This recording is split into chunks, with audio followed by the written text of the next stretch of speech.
لەگەڵ وڵات ڕەسوڵ گفتوگۆ دەکەم. ئەو نەخۆشی دڵی هەیە و لە حەوت شوێنەوە دڵی کونە.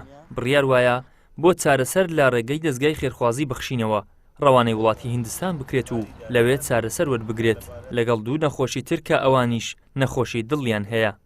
ناو وڵات ڕەسوولە نەخۆشی دلیم هەیە، درم عەفکونی تێدایە کە دکتۆری هەندی هاتەیەکوانە تەماشای کردێ گوتی لێکوان چارەسەر نییە، گوتی وەرە بۆ وڵاتی هیندستان. ئێمەش هاتین بۆ دەستگای بەخشین کە ئەوان یارمەتیمان دەدەن بۆ وڵاتی هیندستان.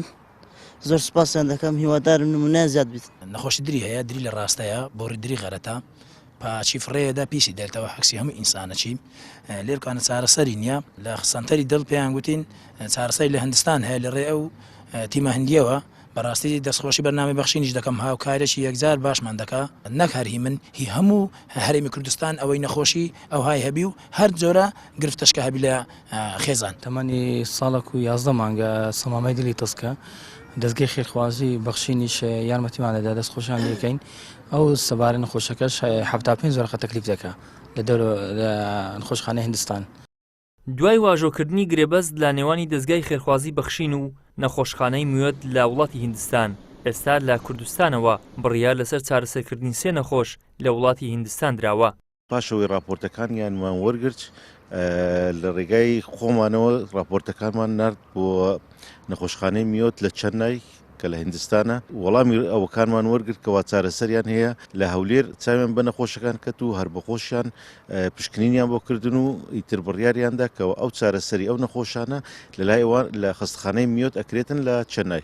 لە دێمین ڕۆژی مانگی ڕەمەزاندان دیارە سێ نەخۆشی خێرا و بەپەلا کە پێویستیان بە وڵاتی هیندستانە بۆ چارەسەرکردنیان کە تەنها لە مانگەشدا دەبێ بنێردێن بۆ وڵاتی هیندستان. بۆیە بەڕاستی ئەمڕۆ کە ئێمە ئەم سێ نەخۆشە و خێزانەکانمان بان کردووە و دەمانەوە بەڕاستی لە ماوەی چەند ڕۆژێکدا بەڕێیان بکەین بەرەو وڵاتی هیندستانەوە چارەسەریان بکەین کە دیارە کورفەی چارەسەرکردنیان هەرسێکیان دەتوان بدەن تاوای مەساریفەکەیان دەڕوا بۆ 40,000 دلار.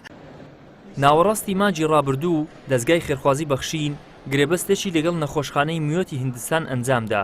ئامانج لە گرێبەستەکە هاوکاریکردنی نەخۆشە بۆ چارەسەر و لەو چوارچێوەیەشدا لە سەدا 20 داشکان بۆ نەشتەرگەری و مانەوە و پێداویستی بۆ ئەو نەخۆشە دەکرێت کە لە ڕێگەی بەخشینەوە بۆ چارەسەر دەچێتە ئەو نەخۆشخانەی هیندستان.